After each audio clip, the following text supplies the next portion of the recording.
Sulat ni Juan. Unang Juan, Kabanata 1. Yaong buhat sa pasimula, yaong aming narinig, yaong nakita ng aming mga mata, yaong aming namasdan, at nahipo ng aming mga kamay, tungkol sa salita ng buhay, at ang buhay ay nahayag, at aming nakita, at pinatotohanan, at sa inyo'y aming ibinabalita ang buhay na walang hanggan, na kasama ng Ama at sa atin ay nahayag. Yaong aming nakita at narinig ay siya rin naming ibinabalita sa inyo, upang kayo naman ay magkaroon ng pakikisama sa amin. Oo, at tayo ay may pakikisama sa Ama at sa Kanyang anak na si Jesucristo. At ang mga bagay na ito ay aming isinusulat upang ang ating kagalakan ay malubos. At ito ang pasabing aming narinig sa Kanya at sa inyo'y aming ibinabalita, na ang Diyos ay ilaw at sa Kanya'y walang anumang kadiliman. Kung sinasabi nating tayo'y may pakikisama sa Kanya at nagsisilakad tayo sa kadiliman, ay nangagbubulaan tayo at hindi tayo nagsisigawa ng katotohanan. Ngunit kung tayo'y nagsisilakad sa liwanag, na gaya niyang nasa liwanag, ay may pakikisama tayo sa isa't isa. At nilinis tayo ng dugo ni Jesus na Kanyang anak sa lahat ng kasalanan. Kung sinasabi nating tayo'y walang kasalanan, ay ating dinadaya ang ating sarili at ang katotohanan ay wala sa atin. Kung ipinahahayag natin ang ating mga kasalanan, ay tapat at banal siya na tayo'y patatawarin sa ating mga kasalanan at tayo'y lilinisin sa lahat ng kalikuan. Kung sinasabi nating tayo'y hindi nangagkasala, ay ating ginagawang sinungaling siya, at ang Kanyang salita ay wala sa atin. Kabanata 2. Mumuntikong mga anak, ang mga bagay na ito ay sinusulat ko sa inyo upang kayo'y huwag mangagkasala. At kung ang sinuman ay magkasala, ay may tagapamagitan tayo sa Ama, si Jesucristo ang matuwid, at siya ang pampalubag loob sa ating mga kasalanan, at hindi lamang sa ating mga kasalanan, kundi nang sa buong sanglibutan din naman. At sa ganito'y nalalaman natin na siya'y ating nakikilala.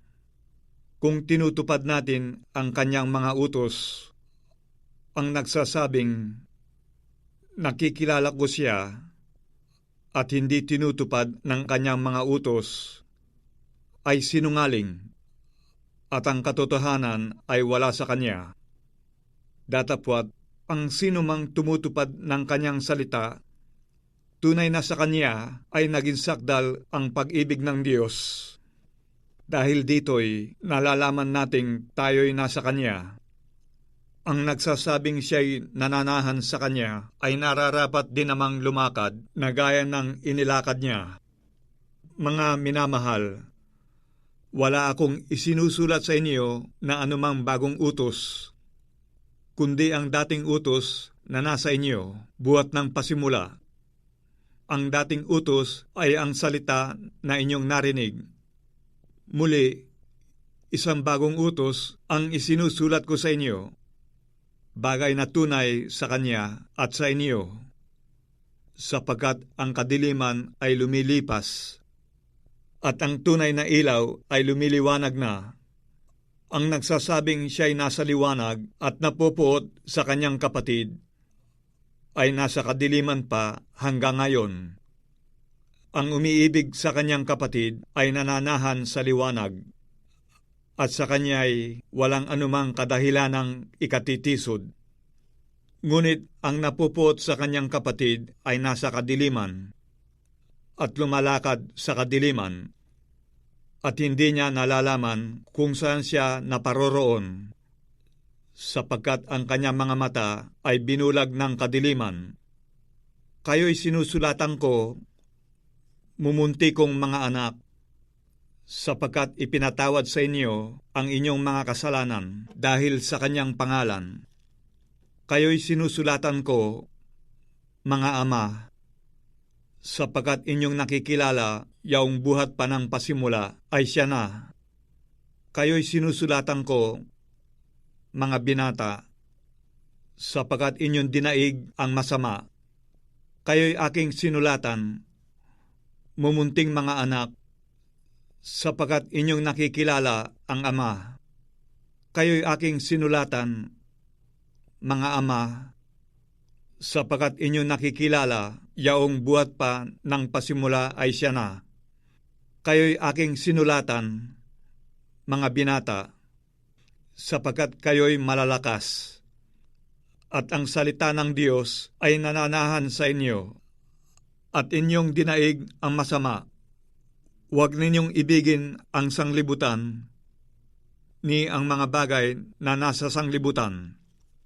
Kung ang sinuman ay umiibig sa sanglibutan, ay wala sa kanya ang pag-ibig ng Ama, sapagkat ang lahat na nangasa sanglibutan, ang masamang pita ng laman at ang masamang pita ng mga mata at ang kapalaluan sa buhay ay hindi mula sa Ama, kundi sa sanglibutan. At ang sanglibutan ay lumilipas, at ang masamang pita niyaon, datapwat ang gumagawa ng kalooban ng Diyos ay nananahan magpakailanman. Mumunting mga anak, ito ang huling oras, at gaya ng inyong narinig na darating ang Antikristo, kahit ngayon ay lumitaw ang marami ng Antikristo. Kaya nga nalalaman natin na ito na ang huling oras. Sila'y nangagsilabas sa atin, ngunit sila'y hindi sa atin, sapagkat kung sila'y sa atin ay nagsipanatili sana sa atin. Ngunit nangagsilabas upang sila'y mahayag na silang lahat ay hindi sa atin.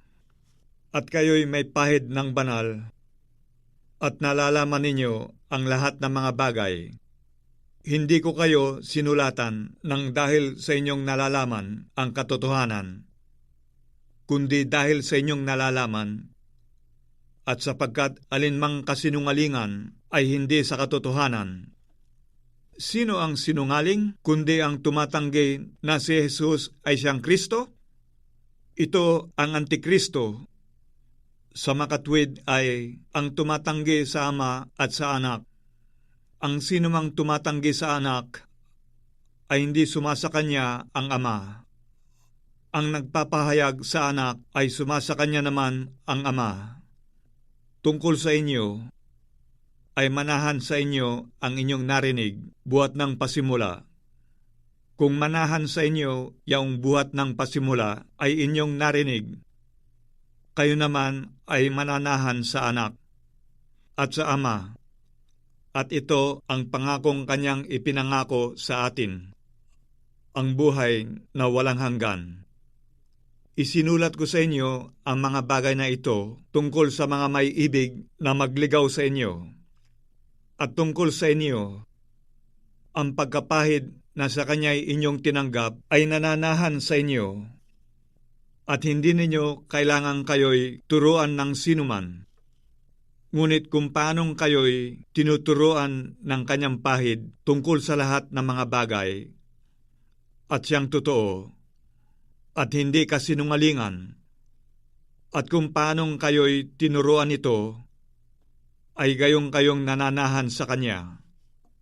At ngayon, mumunti kong mga anak, manahang kayo sa kanya, upang kung siya'y mahayag, ay magkaroon kayo ng pagkakatiwala, at huwag tayong mga pahiya sa harapan niya sa kanyang pagparito.